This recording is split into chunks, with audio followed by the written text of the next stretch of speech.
بسم اللہ الرحمن الرحیم۔ السلام علیکم ورحمۃ اللہ وبرکاتہ۔ ہمارا آج کا عنوان ہے نماز کے مستحبات۔ مستحبات جمع لفظ ہے، اس کا واحد مستحب ہے جس کے معنی ہے پسندیدہ چیز۔ نماز کے وہ اعمال جن سے نماز کا ثواب بڑھ جاتا ہے انہیں نماز کے مستحبات کہتے ہیں۔ یہ 5 ہیں۔ ان میں سے ایک مستحب یہ ہے کہ اکیلا نماز پڑھنے والا رکوع اور سجدہ میں 3 مرتبہ سے زیادہ 5، 7 یا 9 مرتبہ تسبیح پڑھ سکتا ہے، جس سے رکوع اور سجدہ لمبا ہو جاتا ہے۔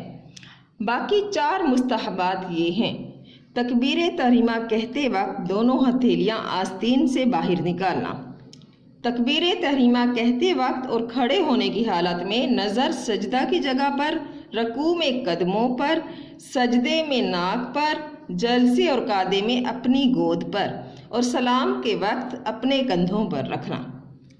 جتنا ہو سکے کھانسی کو روکنے کی کوشش کرنا۔ جمائی آئے تو منہ بند رکھنا، اگر منہ کھل جائے تو قیام کی حالت میں سیدھے ہاتھ کی پشت اور باقی حالتوں میں الٹے ہاتھ کی پشت منہ پر رکھنا۔ ہمیں بھی ان تمام مستحبات پر عمل کرنا چاہیے تاکہ ہمیں بھی نماز کا زیادہ ثواب ملے۔ ہمارا آج کا عنوان یہیں تک تھا۔